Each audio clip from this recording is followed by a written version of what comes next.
உடல் உபாதைகள், பிரச்சனைகள், திடீர்னு ஏதோ நம்ம ஸ்லிப் ஆகுறது, விழுகிறது, அது மாதிரி சில விஷயங்கள்லாம் வரக்கூடிய அமைப்பு இருக்குது. ஏன்னா செவ்வாய் வந்து எந்தவித சுபத்துவம் இல்லாமல் 7ஆம் இடத்துக்கு 8ஆம் இடம் போகிறது வந்து ஜாதகத்திலையும் ஒரு தப்பான தசாபுத்திகள் போயிட்டு இருக்கிறவங்க கொஞ்சம் பாதிக்கக்கூடிய அமைப்பு இருக்குது.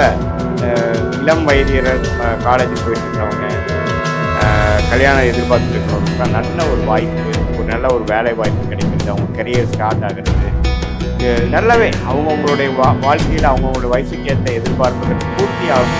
இதெல்லாம் வந்து அந்த வாரம் கிடைக்கக்கூடிய அமைப்பு.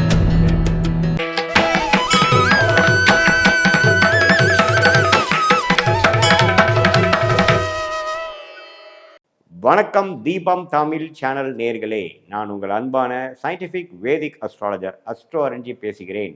நல்லது நினைப்போம், நல்லதே நடக்கும். வீடியோவில் நம்ம என்ன பார்க்க போறோம்னா, ரிஷபராசிக்காரர்களுக்கு டிசம்பர் 2025 எத்தகைய ஒரு மாதமாக இருக்க போகிறது, ஆண்டின் கடைசி மாதமாகிய டிசம்பர் மாதம் எப்படி முடிய போகுது, இந்த ஆண்டு எப்படி நமக்கு ரிஷபராசிக்காரர்களுக்கு முடிய போகுது, எது மாதிரி ஒரு தன்மையில் முடியுதுங்கிறத நம்ம சயின்டிஃபிக் வேதிக் அஸ்ட்ராலஜி முறையில் மிகைப்படுத்தாமல், பரிகாரங்கள் அது மாதிரி முறைமைகளை போகாமல் உள்ளது உள்ளவாறு ஒளித்தத்துவ அடிப்படையில் அறிவியல் சார்ந்த முறையில் நம்ம பார்க்க போகிறோம். இப்போ பாருங்க, ரிஷபராசிக்காரர்களுக்கு 2ஆம் இடத்துல குரு இருந்தவர் அதிவகரமாக கடகத்தில் ஒரு டெம்பரரியாக ஒரு 15, 20, 30 நாட்கள் வந்து கடகத்தில் இருந்தவர் டிசம்பர் ஒரு முதல் வாரத்துக்கு அப்புறம் மீண்டும் அவர் 2ஆம் இடம் என்று சொல்லப்படுகிற மிதுனத்துக்கு போகிறார். 11ஆம் இடத்தில் சனி நீடித்திருக்கிறார், 10ஆம் இடத்தில் ராகு இருக்கிறார், 4ஆம் இடத்தில் கேது இருக்கிறார். இதுதான் ஆண்டு கிரகத்தின் சஞ்சாரம். அதே சமயத்தில் ராசி அதிபதியாகிய சுக்கிரன் 7ஆம் இடத்திலிருந்து ராசியவே பார்க்கிறார், குரு பார்வை பெறுகிறார். செவ்வாய் அவரோட வீடு கொடுத்த செவ்வாயும் 7ஆம் இடத்திலே இருந்து குரு பார்வை பெறுகிறார். அதே சமயத்தில் சூரியனும் பார்த்தீங்கன்னா மாதத்தின் முதல் 2 வாரத்தில் குரு பார்வை பெற்று 7ஆம் இடத்துல இருக்கிறாங்க. ஸோ 7ஆம் இடத்துல 3 கிரகங்கள் சூரியன், செவ்வாய், சுக்கிரன் குரு பார்வை, உச்ச குருவின் பார்வை பெறுகிறார். இது ஒரு நல்ல அமைப்பு.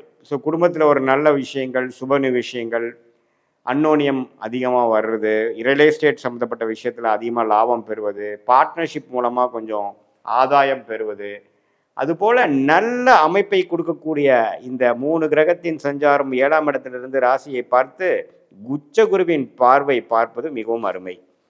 ஸோ இதனால் பார்த்தீங்கன்னா இந்த டைமை நீங்கள் வந்து நல்லபடியாக யூஸ் பண்ணிக்கணும்.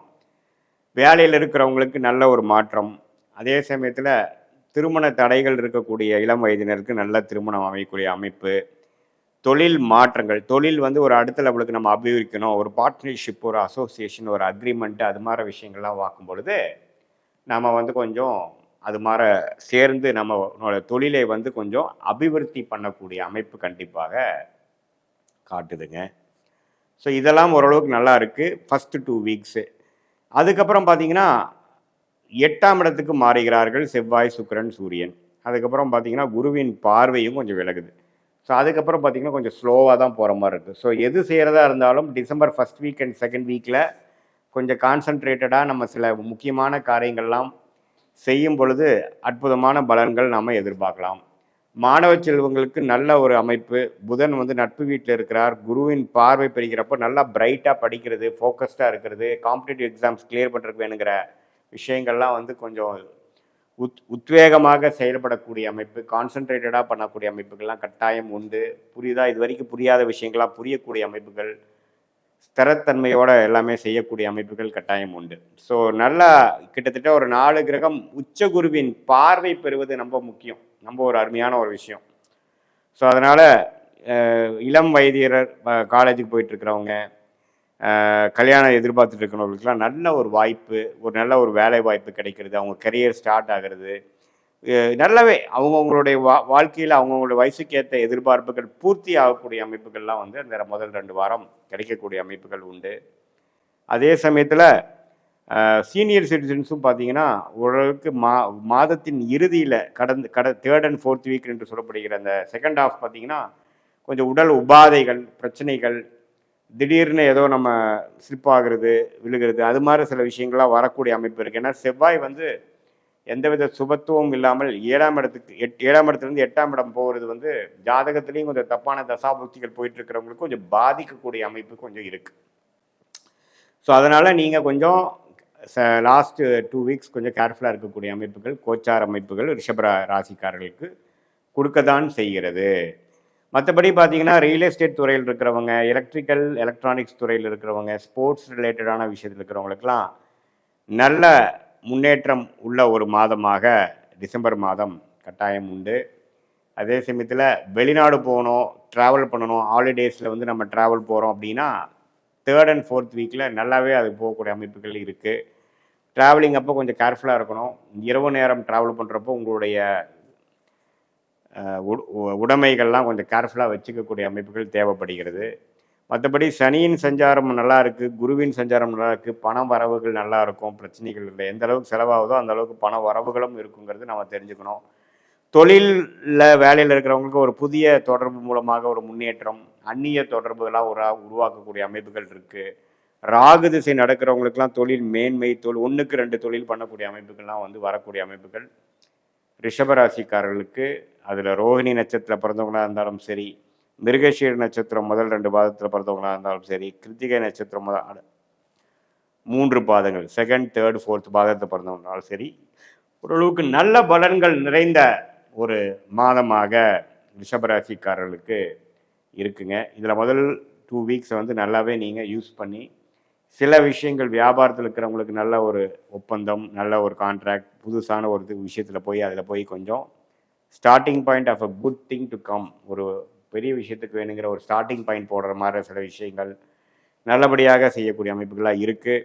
திருமண விஷயங்கள் நல்லாவே நடக்கக்கூடிய அமைப்புகள் இருக்குது. கலப்பு திருமணங்கள், காதலில் இருக்கிறவங்களுக்கு பார்த்தீங்கன்னா திடீர்னு ஒரு 6 மாதம் 1 வருஷமாகவே பெற்றோர்கள் சம்மதம் காத்துட்ருக்கிறவங்களுக்கு சம்மதம் கிடைத்து திருமணம் அரேஞ்ச் பண்ணக்கூடிய, திருமணம் நடக்கக்கூடிய, திருமணம் நிச்சயமிக்கக்கூடிய ஒரு அமைப்பு எல்லாமே கொடுக்கக்கூடிய ஒரு மாதமாக இந்த டிசம்பர் மாதம் இருக்குது. இது ஒரு பொதுவான பலனே தவிர உங்களுடைய ஜென்ம ஜாதகத்தில் வந்து எத்தகைய ஒரு தசாபுக்திகள் போய்கொண்டிருக்கிறது, அதில் என்ன லக்னத்தில் பிறந்தீங்க, தசநாதன் புக்திநாதன் என்ன ஸ்தான பலத்தில் இருக்கிறார், யாரால் பார்க்கப்படுகிறார், எப்படி இருக்கிறார், அந்த தசநாதனும் புக்திநாதனும் இப்போ நம்ம பேசின கோச்சாரத்தில் எந்த அமைப்பில் அவங்க வந்து போயிட்டுருக்காங்க, இதெல்லாம் ஒருங்கிணைத்து அந்த தசாபுக்திகளும் இந்த கோச்சார அமைப்பும் பயிற்சி பலனையும் சேர்த்து வைத்து பார்க்கும் பொழுது துல்லியமாக அடுத்து வரக்கூடிய 3 மாதம் 6 மாதம் 1 இயர் எப்படி இருக்க போகுது, வாழ்க்கை எது மாதிரி விஷயங்களாக நம்ம திருப்பம் வரப்போகிறது, எது நமக்கு பிராப்தமாக இருக்கிறது, எது நமக்கு பிராப்தமாக இல்லை, எந்த டைரக்ஷன் நம்ம லைஃப் போகுதுங்கிற மாதிரி சில முடிவுகளை நம்ம எடுத்து தேவையற்ற விஷயங்களை கழித்து நம்ம என்ன நமக்கு காட்டுதோ, நமக்கு என்ன தசைகள் போகுதோ, என்ன புக்திகள் போகுதோ, நம்ம கிரகங்கள் என்ன குறிக்காட்டுகிறதோ அதுக்கு தகுந்த ஒரு செயல்பாடுகளையும் திட்டங்களையும் தீட்டி அதுக்கு தகுந்த முயற்சிகளை அந்த டைரக்ஷனில் நம்ம செய்யும் பொழுது எந்த மாதிரி துறையில் வேலைக்கு போகிறது நல்லது, எந்த மாதிரி துறை நமக்கு ஃபார்ச்சுனேட்டாக இருக்குது, எந்த படிப்பு நமக்கு உகந்ததாக இருக்குது, எந்த நேரத்தில் நம்ம வீடு கட்டலாம், எந்த நேரத்தில் சொத்து வாங்கலாம், எந்த நேரத்தில் விற்கலாம், எந்த நேரத்தில் வெளிநாடு போகலாம், எந்த நேரத்தில் வியாபாரத்தை அபிவிகரிக்கலாம், எக்ஸ்பேண்ட் பண்ணலாம், அது மாதிரி விஷயங்கள் எல்லாம் ஜாதக பிரகாரம் உங்கள் லக்னத்துக்கு யோகமான தசாபுக்திகள் எப்படி போய்கொண்டு இருக்கிறது, இந்த கோச்சார தாக்கங்கள் எப்படி இருக்குதுங்கிறதெல்லாம் ஒருங்கிணைத்து நாம் சயின்டிஃபிக் வேதிக் அஸ்ட்ராலஜி முறையில் நாம் வந்து எந்த விதத்திலும் பரிகாரங்கள் அது மாதிரி விஷயத்துக்கெல்லாம் போகாமல் மிகைப்படுத்தாமல் உள்ளது உள்ளமாறு பார்க்கும் பொழுது கண்டிப்பாக ஓரளவுக்கு என்ன மாற ஒரு டைரக்ஷனில் அடுத்த வரக்கூடிய அமைப்புகள் நமக்கு காட்டுது. அதுக்கு தகுந்த முடிவுகளையும் அதுக்கு தகுந்த திட்டங்களையும் நாம் வகுக்கும் பொழுது தேவையற்ற சமவிரயங்கள், தேவையற்ற பொருள் விரயங்களை தவிர்த்து எளிதில் வாழ்க்கையில் எதிர்நீச்சல் போடாமல் வெற்றி பெற முடியும் என்று நான் சொல்ல விரும்புகிறேன். மீண்டும் மற்றொரு காணொலியில் சந்திப்போம். நன்றி, வணக்கம்.